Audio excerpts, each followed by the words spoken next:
Hello, what I want to show you now is another way that you can do tapping, but a way that you can do it in public places. If everybody in your class or your group is doing the whole tapping thing, that's fine. But if you're the only one doing it, it might look a little bit strange and create a problem for you. The whole idea is we want to make your life better, not worse, so I'm going to show you a way that you can do this in public. You're still going to be using your hand to do the setup, and you're going to use that karate chop point. But instead of tapping on the karate chop point, you're going to just simply hold your own hand. You could do it in your lap, you could do it on the desk or wherever you want, but hold your own hand, and instead of tapping like this, you're going to just gently pulse on that one area that is the karate chop point. So I'm going to get a little bit closer so you can see. So instead of tapping here, you're going to just gently pulse or gently squeeze while you think the setup phrase, okay? So you're going to be saying it in your head. As a matter of fact, you're going to be yelling it in your head. Again, you don't have to believe it, but as if you're up on stage yelling your lines in the play. So the place that you would do the karate chop tap on, instead just gently hold your own hand, and you're going to just be gently pulsing on it. Don't crush your hand. It's not going to hurt at all, but you're going to say the problem 3 times.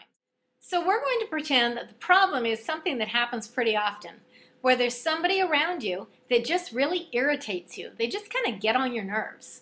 And you don't want to make your life worse by yelling at them or throwing something at them or doing something else that's going to bring a negative consequence to you. So instead, you try and ignore it, but it's just so hard. I'm going to teach you how you can ignore it, go on about your life, and make your life better. So we're going to go ahead and right here where you would do the karate chop point, you're going to just gently be pulsing 3 times. I'm going to say it out loud, but you're just going to be saying it in your head like you're yelling.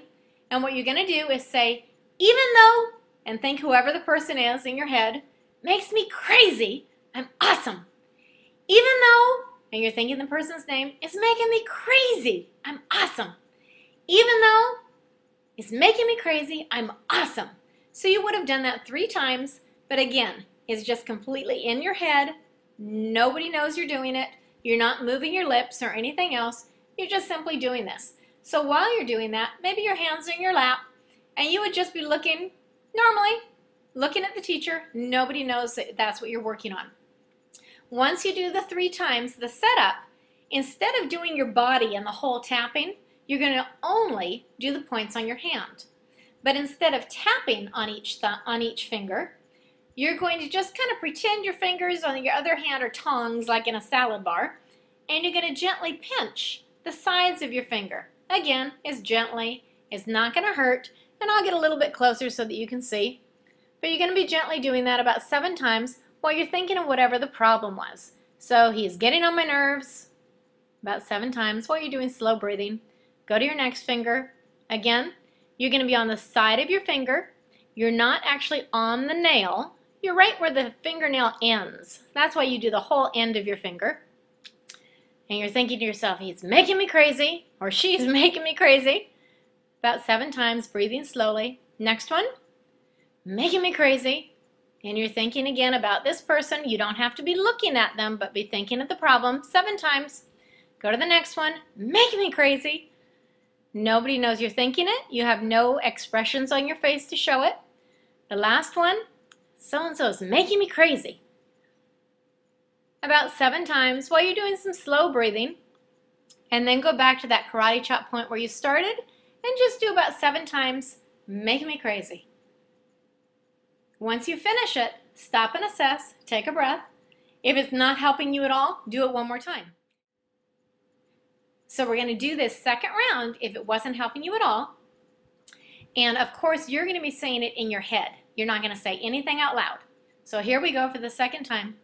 Even though so-and-so's making me crazy, I'm awesome. Even though so-and-so's making me crazy, I'm awesome. Even though so-and-so's making me crazy, I'm awesome. Then to your thumb, that gentle pulsing, about 7 times, making me crazy. You're doing some slow breathing while you do it. Next finger, making me crazy, or whatever the problem happens to be. The next one, making me crazy. Taking some deep breaths. So-and-so makes me crazy. This is completely in your head, not out loud. And the last finger, making me crazy. And then back around to that karate chop point, making me crazy. It's a very gentle, subtle movement that nobody else is going to know you're doing. Your face isn't going to give you away. Your hand, you're not doing all kinds of movements. No one's going to know you're doing it. Whether it's helping or not, be persistent. Keep doing it. But now, instead of focusing on that other person, you're going to just simply continue the pulsing. So now you're paying attention to your math class, or you're paying attention to whatever you're doing at the time, whatever's going on. You're paying attention to that, but still doing the pulsing, moving on to the thumb. You don't have to be thinking about the person. You don't have to be thinking about the problem now. You're just simply pulsing on those places, doing some deep breaths, and it really can help you to calm down. So you're just going to be continuing through it. You're not saying anything out loud. Your facial expression is just kind of blank. You're paying attention to class, and it can really help you. Let me especially suggest this. If you're somebody that has a hard time sitting quietly in class, maybe you have a hard time not tapping your pencil, or you feel like running around the room, you're pretty hyper. I actually am diagnosed with ADHD, and I don't take medication. This helps to calm me, and I've worked with a lot of people, kids and adults, that this has helped them too. Make your life better, practice it, give yourself the opportunity to let go of your problems and have a better life. Thanks.